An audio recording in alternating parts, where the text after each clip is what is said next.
देश की राजनीति इस वक्त बिल्कुल ही ठीक नहीं है।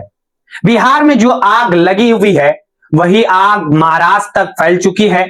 नीतीश कुमार के तेवर इतने तीखे हो गए हैं कि दिल्ली वाले भी सांस रोककर बैठे हैं। और भाई जब किसी राज्य की राजनीति पटरी से उतरने लगे ना तो उसकी परछाई हर घर में दिखती है। आपकी नौकरी में भी, आपकी सुरक्षा में, आपकी रोजी रोटी, सब पर इसका असर पड़ता है। इसलिए आज की कहानी सिर्फ राजनीति नहीं है, ये आपकी जिंदगी का सवाल है। और हाँ, आज हम जो चर्चा करने वाले हैं वो सिर्फ खबर नहीं है भाई साहब, वो एक ऐसी दस्तान या दास्तान है जिसमें शक भी है, साजिश भी है और सत्ता का वो खेल भी है जिसे समझे बिना आप बिहार या बात करें तो महाराष्ट्र की राजनीति का मतलब नहीं समझ पाएंगे। नमस्कार, आप देख रहे हैं मिसबाउल ऑफिशियल 1 को और मैं जुड़ चुका हूं आपके साथ मिसबाउल हक। दोस्तों, बिहार में माहौल ऐसा है जैसे किसी बड़े तूफान से पहले की खामोशी हो।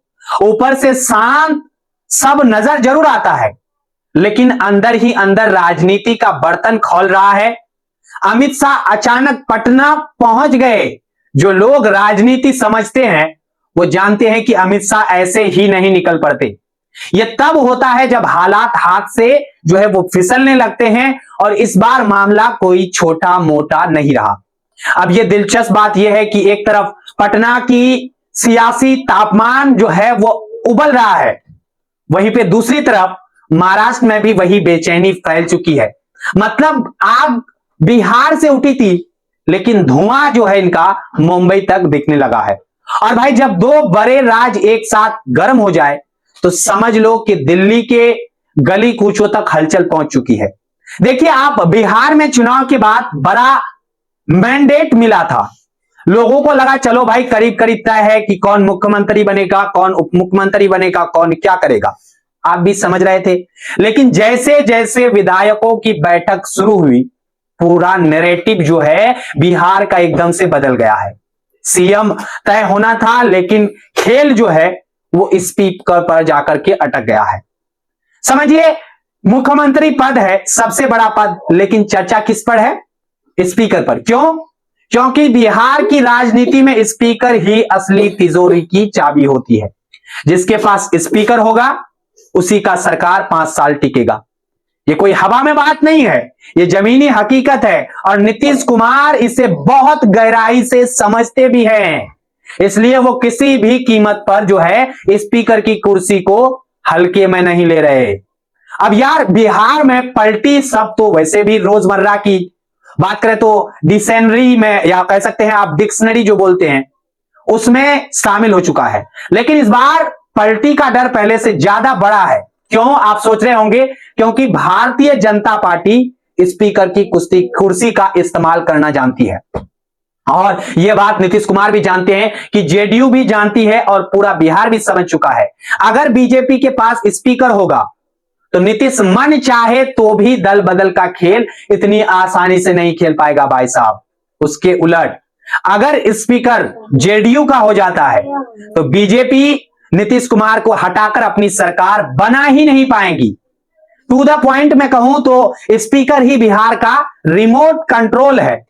अब सवाल यह उठ रहा है मेरा, अचानक से ये स्पीकर का झगड़ा इतना बड़ा क्यों बन गया भाई साहब?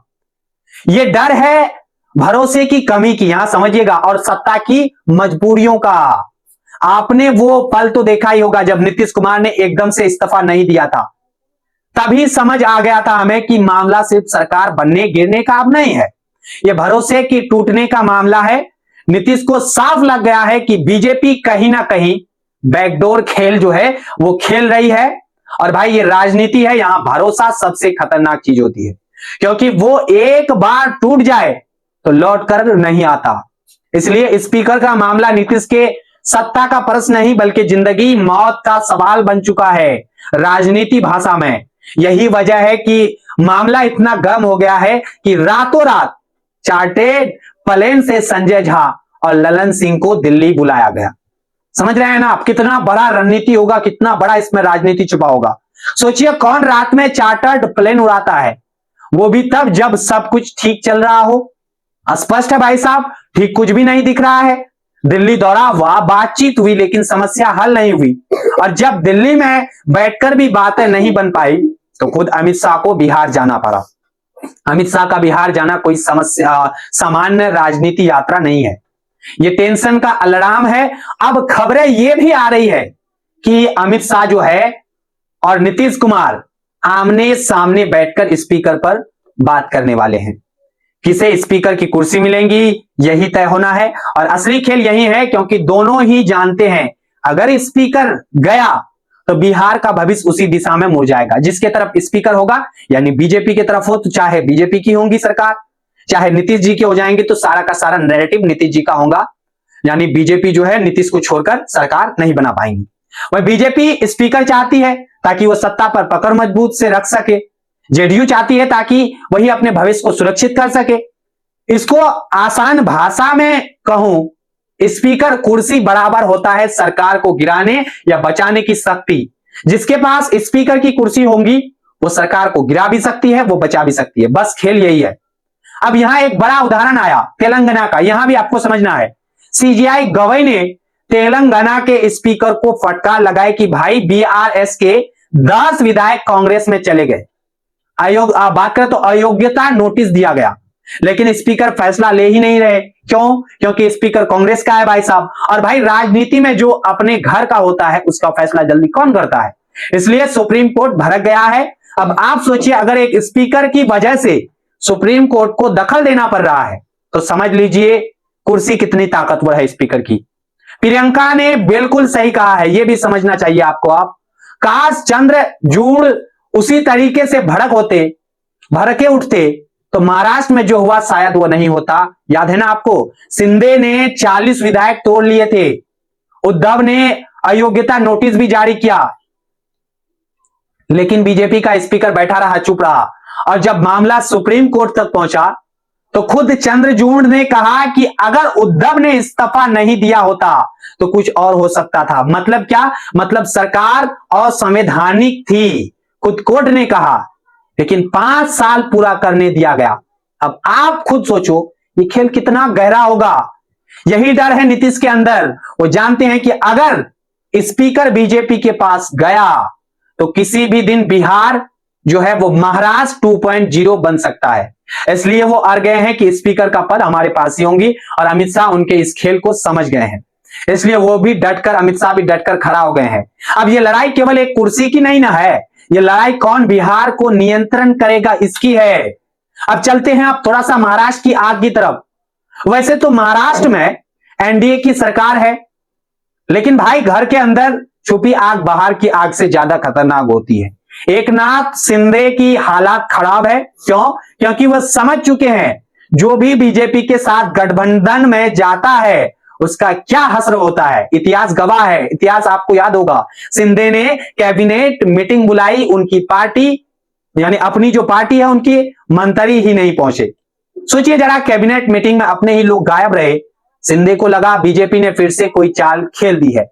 इसी बीच फडणवीस को उन्हें आश्वासन देना पड़ा कि चिंता मत कीजिए, हम आपके मंत्री विधायक नहीं तोड़ेंगे।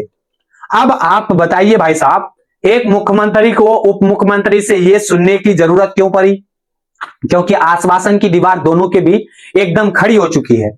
अब दिलचस्प मोड़ यहां आता है, कांग्रेस भी अब कमान संभाल चुकी है। कांग्रेस ने नीतीश कुमार को 2 ऑफर दिए हैं। ये 2 ऑफर को आपको समझना चाहिए। मुख्यमंत्री का साथ मतलब किनको दिया है भाई? नीतीश चाचा को दिया है, यानी मुख्यमंत्री का पूरा साथ ही प्रधानमंत्री की दावेदारी का रास्ता। सोचिए यह कितना बड़ा प्रस्ताव है। साथ कांग्रेस ने 43 नेताओं को कारण बताओ नोटिस जारी कर दिया है। मतलब कांग्रेस भी अपने घर को दुरुस्त करने में लग गई है, ताकि जब बिहार महाराष्ट्र जैसे राज्यों में मौका आए वो कमजोर ना पड़े। तो कुल मिलाकर क्या हो रहा है दोस्तों, ये जो चल रहा है ना, ये सिर्फ स्पीकर पद की खींचतान नहीं है, ये सत्ता की लड़ाई है, ये भरोसे का संकट है।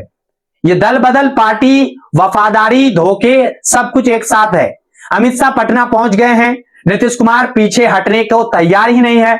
स्पीकर की कुर्सी तिजोरी की चाबी है। वहीं महाराष्ट्र में शिंदे बेचैन नजर आ रहे हैं, दिल्ली भी परेशान है, कांग्रेस मौका इस बीच तलाश रही है, और जनता वही है मूक दर्शक बनके। जिन मुद्दों के लिए सरकार बनती है, नौकरी, सुरक्षा, महंगाई, शिक्षा, उन सब पर 0 बात हो रही है। बस कुर्सियां बदल रही है, कुर्सियों का रिमोट कंट्रोल बदल रहा है। लेकिन आम लोगों की जिंदगी वहीं का वहीं खड़ा है। तो दोस्तों, आज की पूरी हमारी रिसर्च यही है कि बिहार में राजनीति भूकंप और महाराष्ट्र में अविश्वास का तूफान और स्पीकर की एक कुर्सी के इर्द गिर्द घूमता पूरा लोकतंत्र। कभी कभी लगता है कि राज की सरकारें जनता की नहीं, कुर्सियों की ही हो गई है, और कुर्सियां भी वो जिनमें पहिए लगे तो हो, जो कभी भी इधर उधर खिसक सकती है। लेकिन हम, आप और हम सब अगर खबरों को सिर्फ स्क्रॉल करके आगे बढ़ जाएं, तो ये नेता ये खेल खेलते रहेंगे। आप हमको बताइए भाई साहब, आपको लगता है कि नीतीश कुमार स्पीकर पर समझौता कर लेंगे, या बिहार में कोई बड़ा विस्फोटक आगे आने वाले दिनों में आपको देखने लगेगा? हमारे साथ अगर आप पहली बार जुड़ रहे हैं तो अपना प्यार दिखाइएगा, वीडियो को लाइक करिएगा, चैनल को आप लोग सब्सक्राइब करिएगा, वीडियो को भी शेयर करिएगा। बहुत बहुत जुड़ने के लिए आप सभी का धन्यवाद।